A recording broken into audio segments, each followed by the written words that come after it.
The purpose of my study is to explore the barriers to international entrepreneurship and competitiveness of SMEs in the creative sector, as our chair said, among a group of university student entrepreneurs. And what he didn't say was that these entrepreneurs have completed a program at CCfC called SEED, which is the Student Entrepreneurial Empowerment Development Program. It's an entrepreneurship development program.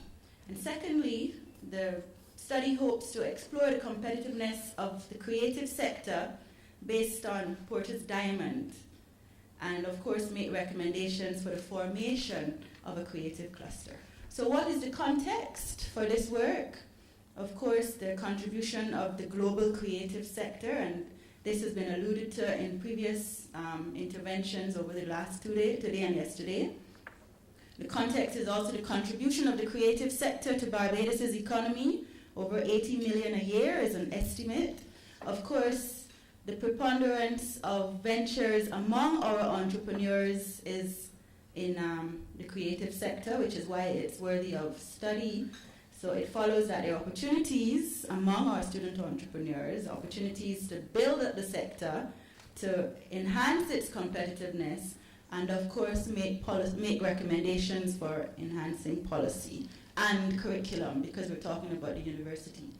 So literature has outlined a number of barriers in respect of international entrepreneurship, and these barriers, this literature includes literature from outside, from the region, but it also includes a consulting report, that a study that was done on entrepreneurs in Barbados. So there's lack of information about international markets, lack of market intelligence, challenges or various issues in the international environment, lack of information about assistance that is actually available, as well as lack of finance. Their need for partners in terms of technology, lack of other resources, unfavorable support in the local environment, the local business environment, challenges financing exports, as well as difficulties receiving payments, which would affect cash flow. So I looked at secondary data, but most importantly, I did a survey-informed interview of the student entrepreneurs, and I coordinate the SEED program at CCfC, so they couldn't really refuse, so they cooperated. So they didn't refuse, I didn't say couldn't. So these are the two questions that I sought to answer. What are the perceptions of the barriers to international entrepreneurship? And how does Porter's Diamond explain the level of competitiveness? It's exploratory because, of course, these are startups. So now this is going to be based on interviews with 20 students, and this is how their businesses were constructed. So film, music, fashion, IT, performing arts, heritage, visual art, creative services. And the numbers next reflect the number of ventures. What were the major barriers? These actually mirrored what we found in the literature. Lack of access to information. And this is specifically about the support that is available for export. Lack of market information about the targeted markets, lack of finance, which is across the board, insufficient equipment and technology in respect, for example, of the fashion companies and the visual art. And then, of course, there are issues in the foreign market, whether those issues are standards, language requirements, and so forth. Issues related to the absence of a network, not just locally, but also in the targeted markets. And then challenges receiving and making payments online. Because of course these are student entrepreneurs, and they use the technology.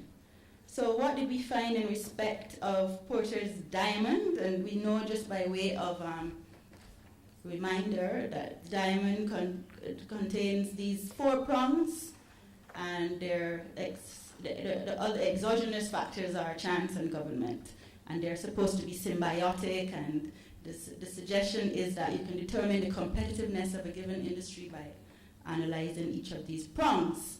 So in respect of firm strategy, structure, and rivalry, of course this was ambitious because they're startups that we're talking about, and in many cases they are even sole proprietorships. They have not even incorporated or what have you. But we thought that we found, and certainly the entrepreneurs themselves found, that small size was an advantage, that it made them nimble and it allowed for them to grow together, made them flexible and so on. They did not fear new entrants, and again this is young people. They did not fear substitutes, they were very confident. At the same time, they asserted their intellectual property right. So although they were small and so on, a number of the companies had registered and asserted protection of their intellectual property. In respect of factor conditions, they thought that their factors were highly skilled. Now, creativity is at the heart of the sector, so that was not surprising. But in the fashion context, it was thought that unskilled labor was also, because remember Porter divides the factor conditions into skilled and not skilled, or however we want with it, right? And in the fashion sector, it was thought that unskilled labor was of acceptable quality, but it was too expensive in Barbados. Now, what was interesting is that regarding factor conditions, these entrepreneurs thought that the CARICOM single market and economy was very important and played a very, very important role in terms of access to skills that were lacking. The capital, which is an important factor, was lacking and unaffordable, and infrastructure was thought to be reasonable except in the visual art domain and technology. Now, regarding demand conditions, the entrepreneurs surprisingly did not think their market was too small, when all of us would think that the Barbadian market is tiny, but this was because they factored in the tourist industry, which expands it, and they also factored in the role of the single market. And this is pleasing to me because there are entrepreneurs based at the UB, which is a regional organization. In terms of related and supporting industries, there were a number identified.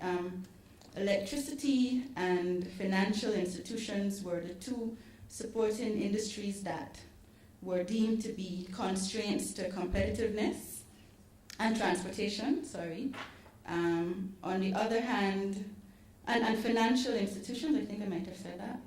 On the other hand, the entrepreneurs thought that they had strong opportunities for competitiveness in tourism, professional services, packaging in respect of fashion and visual art, and in agriculture in terms of the Sea Island cotton opportunities in fashion. Now, in terms of chance, they're located in Barbados, so they recognized and thought that they always have to prepare for a hurricane or some other shock.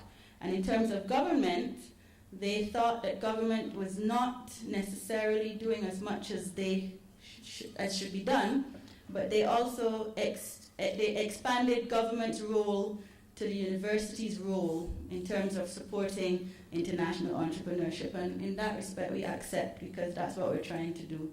So in terms of the prospects for a cluster, creation of a cluster, we recognize that the size, again, is an advantage, the close proximity, the fact that this cluster would be located in a regional institution, the fact that we are going to push the promises of the single market, as well as the fact that we are thinking, or we are conceptualizing an incubator, so it is very possible for us to focus on this as one of the competitive areas.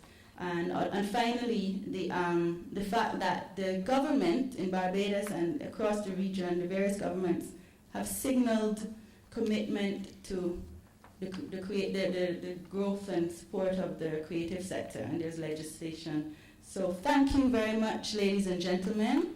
I have the distinct pleasure of being the last presenter for 2 days, which was a great 2 days. So I would like to thank you, and on behalf of the cohort of DBA students, thank you for giving us this opportunity.